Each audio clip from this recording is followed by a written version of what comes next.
NEET exam में अब सिर्फ 75 से 70 दिन बचे हैं।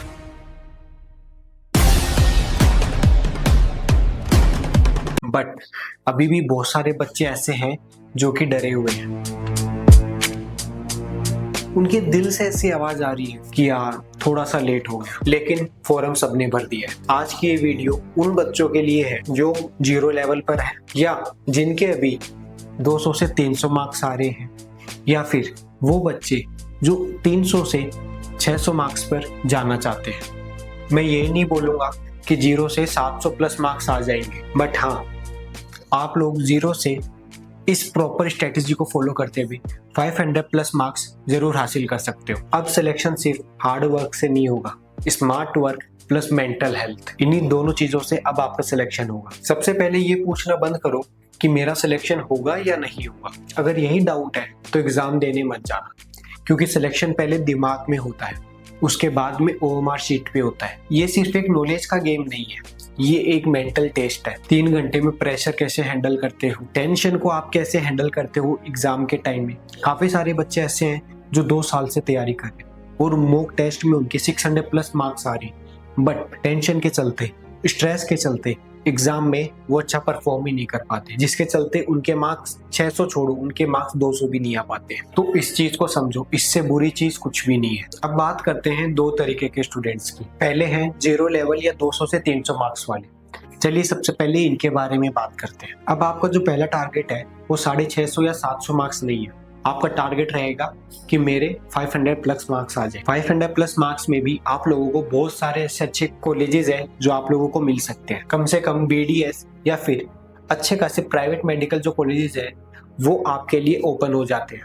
अब चलिए मैं आपको बताता हूँ कि आपकी स्ट्रेटेजी क्या रहेगी, यानी आप कौन सी स्ट्रेटेजी फॉलो करोगे जिससे आप इस मार्क्स को अचीव कर सको। सबसे पहले आपको बायोलॉजी और जो केमिस्ट्री उसको आपको मास्टर करना है। सही सुना आप लोगों ने, सबसे पहले आपको बायोलॉजी और केमिस्ट्री को एकदम मास्टर करना है, उसमें आपको एकदम परफेक्ट होना है। देन उसके बाद में आपको जाना है फिजिक्स की तरफ।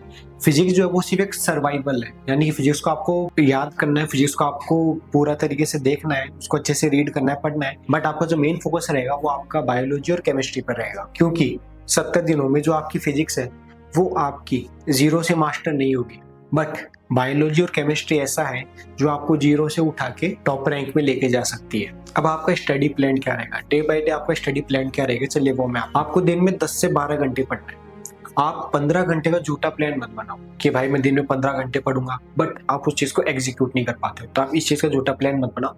10 से 12 घंटे पढ़ो, इनफ है। 7 से 8 घंटे की अपनी प्रॉपर नींद निकालो, स्लीप साइकिल अपनी पूरी करो, ये भी आपकी मेंटल हेल्थ के लिए बहुत ज्यादा जरूरी है। अच्छा खाना खाओ, वो भी बहुत ज्यादा जरूरी है। और रिटेंशन सबसे ज्यादा जरूरी है, यानी कि आप जो भी चीज पढ़ रहे हो, जो भी कर रहे हो, उसके लिए जो आपकी रिटेंशन है वो सबसे ज्यादा जरूरी है। तो उस चीज पे आपको सबसे ज्यादा फोकस रखना है। अब बात आती है बायो कैसे पढ़े। देखो students, NEET is equal to NCERT. Biology का जो पेपर है वो अप्रोक्स 80% पेपर होता है वो एनसीईआरटी से ही आता है। अब आप एक काम करो, पैटर्न को समझो। सबसे पहले एक काम करो, एनसीईआरटी को पढ़ो। उसके बाद में जो 1 शॉट वीडियोस होते हैं उनको 2x पे देखो, एंड उसके बाद में जो प्रीवियस ईयर के क्वेश्चंस हैं उनको आप सॉल्व करो। डेली आपको 2 से 3 चैप्टर कंप्लीट करना है। अब उन चैप्टर्स का ऑर्डर क्या रहेगा, चलिए वो मैं आपको बताता हूँ। आपको स्टार्ट करना है cell biology, human physiology, then reproduction, then biochemistry, then biotechnology, then plant physiology, and then last में इकोलॉजी। जितने भी ये चैप्टर्स है इनको साथ में जब भी आप पढ़ो, आपको प्रीवियस ईयर के क्वेश्चन के आपको सॉल्व करते हुए चलने साथ में, क्योंकि जो क्वेश्चंस होते हैं वो रिपीट नहीं होंगे, बट जो टॉपिक्स होते हैं वो रिपीट होते हैं। तो प्रीवियस ईयर में जो भी टॉपिक्स आए उनके आपको ध्यान में रखना है और उनको आपको अच्छे से पढ़ना है। अब बात करते हैं अपनी जो केमिस्ट्री है उसकी स्ट्रेटेजी क्या रहेगी। देखो केमिस्ट्री को आपको डेली 3 घंटे पढ़ना है।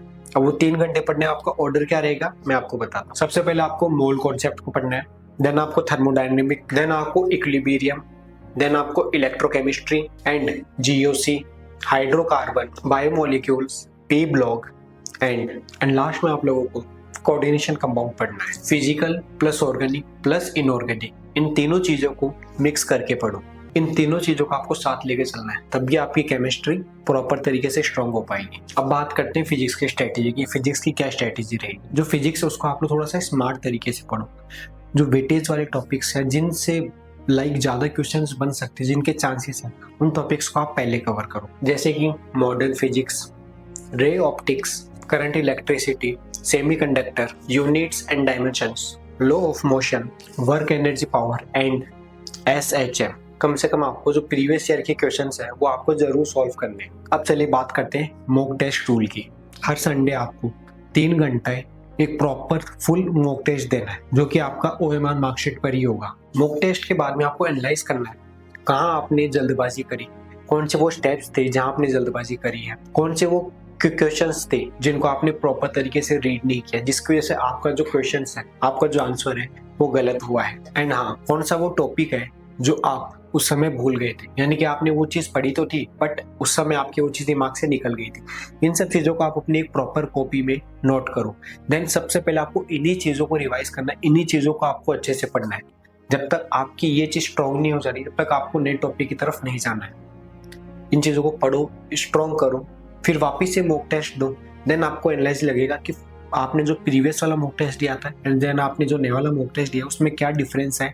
जो टॉपिक आपके वीक रहे थे उनमें आप अभी अच्छे पोजीशन बना पा रहे हो, नहीं बना पा रहे हो, उनके जो सवाल है वो अभी आपके सही हो रहे हैं, नहीं हो रहे, जवाब जो आपके वो सही है या नहीं है, इस वजह से आपको चेक करनी है। अब बात करते हैं टाइप 2 के, जो कि 200 से 500 मार्क्स वाले हैं। आप लोगों के जो बेसिक्स है वो ऑलरेडी क्लियर है, बस अब सिर्फ आप लोगों को एग्जीक्यूशन की कमी है। यानी कि सिर्फ ये जितने भी स्टूडेंट्स हैं इन लोगों को अब सिर्फ एक एग्जीक्यूशन करना है। स्टेप 1 आपका क्या रहेगा, ऑफिशियल सिलेबस खोलो। सबसे पहले ये देखो कि ऑफिशियल सिलेबस आपको अच्छे से देखो, उसके अंदर वो कौन कौन से चैप्टर्स या टॉपिक्स है जो आपने अभी तक पढ़े नहीं है या जो आपके बहुत ज्यादा वीक है। सबसे पहले उनको पढ़ो और उनको रीड करना चालू करो, उनको अपना स्ट्रॉन्ग बनाना चालू करो। और हाँ, नई किताबें मत लो, NCERT और जो आपने प्रॉपर नोट्स बनाए हैं उन्हीं से ही पढ़ाई करो। नई किताबें आपको लेने की जरूरत नहीं है, NCERT से पढ़ो एंड आपने अभी तक जो अपने प्रॉपर नोट्स तैयार करने हैं उन्हीं से ही पढ़िए। आप लोगों का टारगेट क्या रहेगा, आप लोगों का टारगेट ये रहेगा कि मार्च खत्म होने से पहले आप लोगों का पूरा सिलेबस कंप्लीट हो जाना चाहिए। और सिर्फ सिलेबस कंप्लीट ही नहीं, सिलेबस कंप्लीट होने के साथ में एक बार आपका वो पूरी चीजें रिवाइज भी हो जानी चाहिए। इस चीज को आपको दिमाग में ध्यान में रहते हुए चलना है। अब आपका वीकली रूटीन क्या रहेगा, देखिए आपका जो वीकली रूटीन है उसमें आपको हर वीक 2 फुल मॉक टेस्ट देने हैं। एंड हाँ, मॉक टेस्ट के बाद में आपको तुरंत रिवीजन करना है, यानी कौन से वो टॉपिक्स हैं जो आप मॉक टेस्ट में भूल गए थे या फिर आपको नहीं आए या फिर आपने पेपर में जल्दबाजी कर दी, कौन से वो टॉपिक्स है उनको पढ़ो, अच्छे से देखो, उन चीज का आपको रिवाइज करना है। ये गलती जो आपने मॉक टेस्ट में करी है ये गलती आप मेन नीट के पेपर में एग्जाम में नहीं करो। इससे सबसे बड़ा बेनिफिट क्या होगा, इससे सबसे बड़ा बेनिफिट ये होगा कि आपके जो इंपॉर्टेंट टॉपिक्स होंगे वो ऑलरेडी आपके रिवाइज होते रहेंगे और जो आपकी मिस्टेक्स हो रही है उनको आप इम्प्रूव करते हुए चलोगे। एंड हाँ, कुछ इंपॉर्टेंट बातें हैं जो आप लोगों को फॉलो करनी है। सबसे पहले ये है कि 7 घंटे की नींद बहुत ज्यादा जरूरी है। अगर आपको एग्जाम में काम रहना है, स्ट्रेस फ्री रहना है, तो नींद आपके लिए बहुत ज्यादा जरूरी है। तो इस चीज को आप बिल्कुल मिस मत करिएगा। और इसी के साथ में आपको अपने एक ही टीचर को फॉलो करना है। मल्टीपल टीचर्स आपके उनसे पढ़ रहे हो, क्योंकि हर एक का पढ़ाने का स्टाइल अलग होता है, तरीका अलग होता है, तो उसमें आप बहुत ज्यादा कंफ्यूज हो जाओगे। हर एक की टेक्निक अलग होती है, तो आपको इस चीज को भी ध्यान में रखना है। एंड हाँ, जो क्रैश वाले कोर्स होते हैं उनके पीछे मत भागो, एग्जीक्यूशन ही असली गेम है। आपको सिर्फ एग्जीक्यूशन की कमी है। आपका बेसिक क्लियर है, सब कुछ स्ट्रॉन्ग है, आपको सिर्फ अब एग्जीक्यूशन करना है। वीक में 2 बार मॉक टेस्ट दो, फुल तरीके से अच्छे से तरीके से मॉक टेस्ट दो। जहां आपको कमी लग रही है उस चीज को इम्प्रूव करो, इससे आपका रिवीजन भी होगा और जो आपके वीक टॉपिक्स है वो भी कवर होते चलेंगे। अब देखो कंपटीशन की रियलिटी क्या है। हर साल 25 लाख से ज्यादा बच्चे नीट का एग्जाम देंगे, बट अगर मैं सीट की बात करूं कि अगर गवर्नमेंट मेडिकल कॉलेज सीट की बात करूं तो वो आपको अप्रोक्स मिलेगी 55,000 के समथिंग। यानी कि आपको उन 25 लाख बच्चों में से टॉप पे आना पड़ेगा उन 55,000 सीटों में अपना नाम लाने के लिए। एनटीए आपसे ये नहीं पूछेगा कि आपने मार्च में क्या किया, फरवरी में क्या किया, सब चीज आपकी रिजल्ट बताएगी। इंटरव्यू उन्हीं के ही लिए जाते हैं जो एग्जाम में टॉप करते हैं। अब पानी सर के ऊपर है। अब आप लोगों के लिए डू और डाई वाला फेज है। अगर आप लोग अभी स्टार्ट करते हो तो आप लोग कुछ नहीं से कुछ जरूर करोगे।